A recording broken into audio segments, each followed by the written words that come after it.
let me go to Reverend Dr. Fred Deegbe first, because he has to take leave of us. What do you think? People are telling them that we voted for you because of oral. And as I speak to you, I'm getting messages from significant persons in this country who say if oral does not add galamsey to their task, then their task is incomplete. What do you say? Thank you, Samson, for giving me this platform to share a few thoughts with my fellow citizens. Now, some time ago, I became the chair of the Ghana Anti-Corruption Coalition. And we had some frightening docket in front of us, and how to handle it was a mega problem. Fortunately, I was given a scholarship to be part of the International Visitor Program, spent some time in the US. So that's the background from which I'm coming to share some of these things. It's a very laudable idea. And when the member of parliament was sharing this, I was having goosebumps because the list is formidable. The amount is staggering. And to hear you add galamsey, it is incredible. But these are some of my thoughts about what is in the pipeline. I beg that we should not run a country where the country is run only by agenda of the party called the Manifesto, or what some are referred to as the tail wagging the dog. What do I mean by that? One, it's a good idea to find all who have looted this country and recover as much as we can, But I also need to add that what we do is important, but how we do it is also important. By that we mean there should be due process. If we are starting now, how much time does the government have before they take over power? In a couple of weeks. So if you set up ORA, in a couple of weeks, you are in government. What is clearly obvious to me, and perhaps to a lot of Ghanaians, may be the willingness of the government to have the political will to chase and recover monies that have been looted. Because that has been our bane.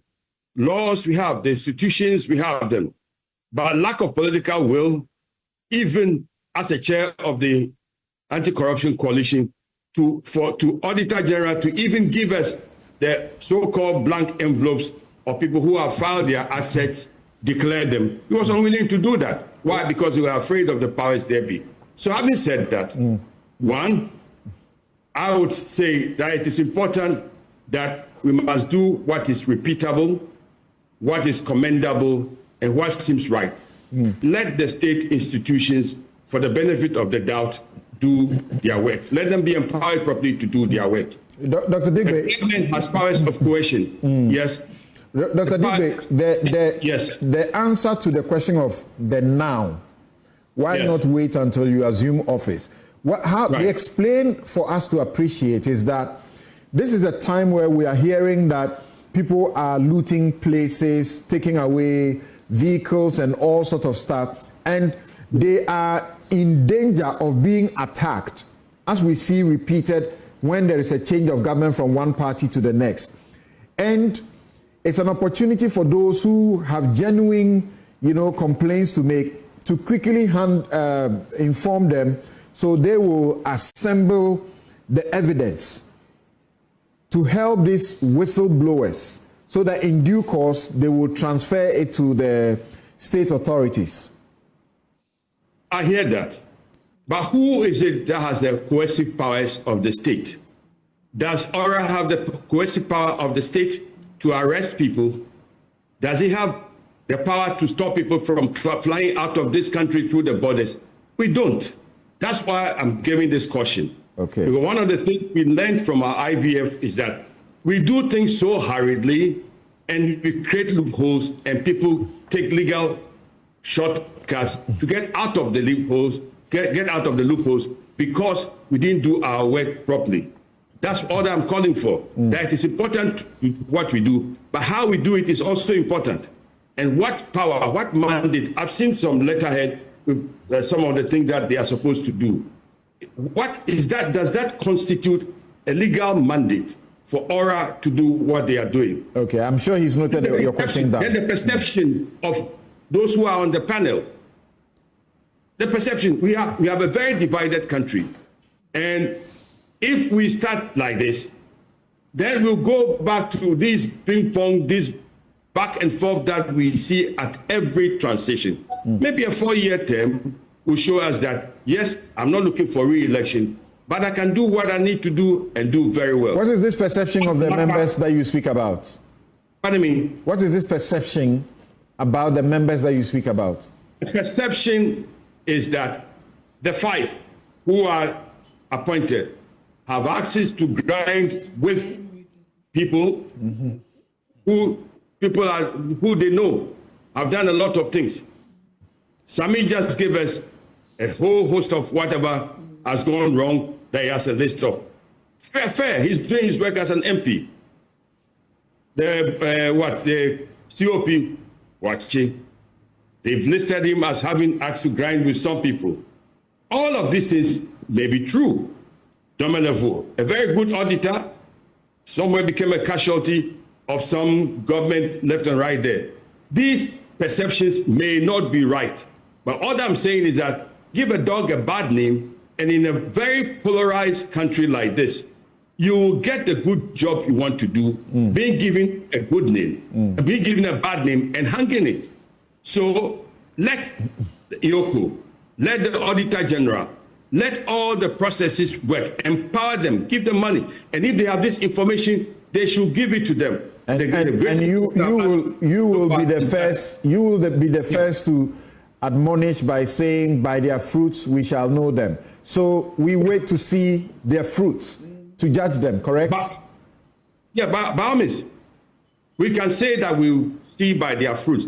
But what is the precedence we are setting? Precedent is very important. Didn't we see some of this? Some of us were students in the university. What did the PDCs do? What did they not do? After 30, 40, 50 years, what have we seen? When we were students, all those who had lands in East Legon, they were blacklisted. Some ran away from this country. Those who have 50,000 cedis in their bank account, they were blacklisted, they left this country, and what did they do with the money? How wrong was it for them to have 50,000 cedis in their bank account? Are those the things that this particular committee reminds you of? It reminds me of the lack of due process, things that are not sustainable. We have instituted in this country something called NACAP. NACAP 1 has just ended. An evaluation has been done. NACAP 2 is part of what should come on now, and it's part of the IMF conditionalities. Are we able to take advantage of this? And the big thing for me, the big commendable thing for me, is the clear political will and the mandate of the people. Having got that powerful combination. NACAP 2 you refer to. Yes. And we still live in a Ghana where we are told that as much as $3 billion United States dollars is lost unaccounted for every year. In fact, Professor Adair, when he was at the anniversary of the Ghana Integrity Initiative, said he believes that amount may have doubled. That will be so much. That's talking about $6 billion US dollars that this country cannot account for. And IOCO has existed. The police have existed. NACAP has existed. So we are not winning the fight against corruption. Something must be done. Something must be done. And that is the political will. That's the political will I'm talking about. If they are showing that we have a political will to do this, which is commendable, and Ghanaians have voted for you to do what they think you should do, then let the law work. Let NACAP work. Let all of these things work so that we have a precedent. We do things that people can say, oh, these are the best practices. And they don't label you as witch hunting, as this and that and that. Even if they do that, a court of that has investigated and come out with the findings will be more sustainable, acceptable somehow for this nation than going through this We have just 2-3 They are more. saying that they are simply a conveyor belt for whistleblowers to the established agencies. That's all they are. They are just a conveyor belt for whistleblowers to OSP, to police, to IOCO, and so on. So what are these IOCO police who are being paid with the taxpayers' money doing? Good question. They must stick up. Thank you. If we have anything to say, we must say to them that, look, new broom, sweep clean, stick up, give your mandate, or at least if you send us something as oral, send a copy to the police, send a copy to IOCO, send the copy to all those things, so that we will work on it together. So by the time you come into office, they must begin to tell you their plan of action, that business will not be as usual. That's all I'm calling for. Thank you very much. Process that is sustainable, that moves this country to go to the root of the problem. A good idea, how we do it, is also important. Thank you very much, Reverend Fred Deegbe.